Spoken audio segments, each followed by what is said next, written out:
It's the blood and guts aspect of the sport which really draws in and connects to the casual viewer that harks back to those gladiatorial roots. But the manly art of self-defense, as it was once called, its main goal is to hit and not get hit.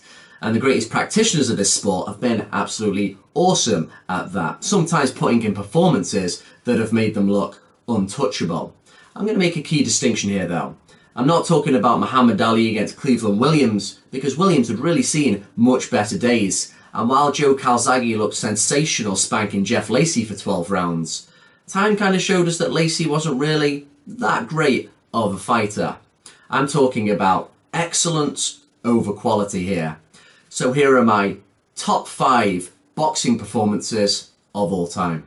At number 5, from 1969, for the welterweight championship of the world, Curtis Coates, the champion, against challenger Jose Napoles. Napoles was known as Mantequilla, that's Spanish for butter, because of his amazingly fluid style of fighting. After getting stopped after 13 rounds of fighting, Curtis Coates, his face battered, his eyes swollen, he simply said, "I just couldn't get off." Napoles had this amazing way, this continuous subtle kind of motion, always changing the feet, changing the hands, moving his head, and then he rallied off these amazingly creative combinations. He was such a fluid fighter. He's a pleasure to watch. But this fight, it's more for the fact, even though Coates was a very good welterweight champion with a solid right hand and some good defences to his name, it was more just the ease at which Napoles went in there from a former lightweight. Normally that first title shot is riddled a little bit with nerves. You can kind of get overexcited, make some silly mistakes. But just the way Napoles went about his work from the first bell, he was the one who was acting like he was the dominant champion. There was a rematch, and the same thing happened. At number 4, from 1988, for the WBA Middleweight Championship of the World, challenger Mike McCallum against champion Sambu Kalambe.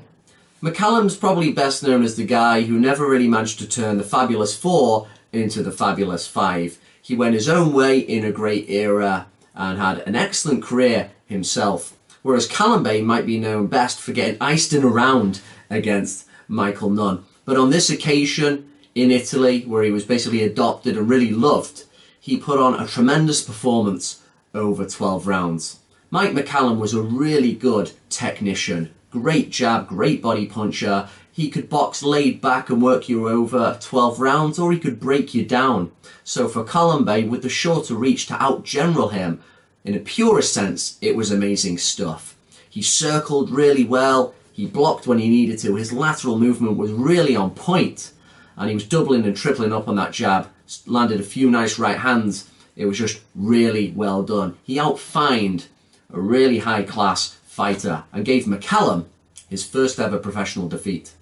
At number 3, for the lightweight and junior welterweight championships of the world from 1931, Kid Chocolate against Tony Canzoneri. Now, had Canzoneri weighed in at 130 instead of 132, it would have also have been for Kid Chocolate's super featherweight championship of the world, but that's just a little historical footnote for you. As it turns out, it's actually the loser of this fight that for me is getting the nod for the great performance, because Canzoneri, naturally bigger man, but probably in the top 20 best pound for pound fighters of all time, and yet Kid Chocolate came within a whisker of beating him, losing out on a split decision. Probably rounds 14 and 15 were critical, with a naturally bigger man just outslugged him that bit more. But before that, throughout the majority of the fight, Kid Chocolate's left jab, his rapier-like left, his sequences of movement, he was so rapid and skillful in this fight. The majority of which is still, you can see on YouTube, it really flickers and shines through that old black and white. For those who don't normally have the appetite to watch the older fights, if I'm going to give you one to look at, check out Kid Chocolate against Tony Canzoneri. Amazing stuff. At number 2, from 1909, for the Featherweight Championship of the World, Wales's Jim Driscoll against America's Abe Attell. Now, this was only 10 rounds, and no decision was rendered unless there was a knockout, so there was nothing really official here. But Abe Attell, a great featherweight champion, knew who was coming over to New York that day. He was there to save face a bit. He did try hard, and yet a lot of the ringsiders say that Jim Driscoll, known as Peerless Jim for his amazing technique, really did a number on him. Bloody in his nose, closing one of his eyes. He came from the real classic British model of boxing, where he's quite upright, a lot of feinting and parrying, and a really crisp left jab which he'd double and triple up. Tremendous fighter. He really charmed ringsiders that day. There's no footage of it, but it was such an amazing performance. It's kind of the one that's really elevated his legend and has still kept it up there 110 years later. And at number one, from 1949, the rematch at featherweight between champion Sandy Sadler and challenger Willie Pep. Now, Sadler had previously blasted Pep out in 4 rounds in their first fight, which is what makes it so amazing that Pep came back and won unanimously, doing every little trick he could, little act of survival, because it got pretty rough later on, spinning him, using his jabs, doing everything he could against a naturally younger, taller, stronger fighter who had the psychological edge as well coming in, and during an apparently electric atmosphere in Madison Square Garden, because this fight certainly isn't complete. There may only be scraps of it that survive on film, but we've all seen Willie Pep, and apparently in this fight he was absolutely unbelievable.